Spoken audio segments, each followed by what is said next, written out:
പ്രവാസികളായ ആൾക്കാര് എന്തുകൊണ്ടാണ് വിദേശത്ത് പോയത്? അവർക്ക് ജോലി, നല്ല സെക്യൂർഡ് ആയിട്ടുള്ള ജോലി, നല്ല ഇൻകം എന്നാണ്.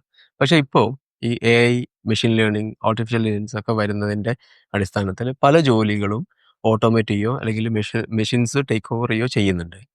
ആ സമയത്ത് നമ്മുടെ ജോലി പോവോ ഇല്ലേ എന്ന സംശയം മാറ്റിവെച്ച് ഇപ്പൊ നമുക്കൊരു പാസീവ് ഇൻകം അല്ലെങ്കിൽ ഒരു ലേറ്റർ സ്റ്റേജിൽ ആക്റ്റീവ് ഇൻകം ആക്കി മാറ്റാവുന്ന ഒരു സംഗതിയെക്കുറിച്ച് ചിന്തിക്കുന്നതാണ് നല്ലത്.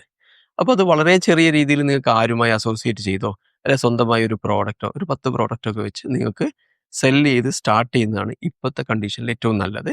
സോ ദാറ്റ് ലേറ്റർ സ്റ്റേജ് പതുക്കെ പതുക്കെ നിങ്ങൾ ഇതിന്റെ പല പ്രശ്നങ്ങളും പല നല്ലതും പഠിച്ച് നിങ്ങൾക്ക് അതിലേക്ക് മാറാൻ ഒരു 3 കൊല്ലം കഴിഞ്ഞാൽ നിങ്ങൾക്ക് നല്ലൊരു എക്സ്പെർട്ട് ആയിട്ടുള്ള ഒരു പ്രോഡക്റ്റോ ഒരു കാറ്റഗറി ഓഫ് പ്രോഡക്റ്റോ ചെയ്യാവുന്ന രീതിയിലേക്ക് മാറ്റാൻ പറ്റും.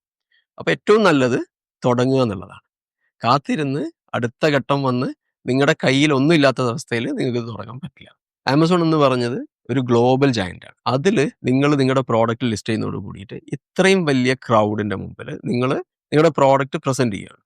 ആ സമയത്ത് നിങ്ങൾക്ക് ഇതിന്റെ ഇടയിലുള്ള ഒരു കാര്യത്തെക്കുറിച്ചും ആശങ്കപ്പെടാതെ അവരെ റിലൈ ചെയ്ത് നിങ്ങൾക്ക് എന്ത് ചെയ്യാൻ പറ്റും? നിങ്ങളുടെ പ്രോഡക്റ്റുകൾ മെച്ചപ്പെടുത്തിയെടുക്കാൻ പറ്റും. So use it as a platform where you can grow and succeed.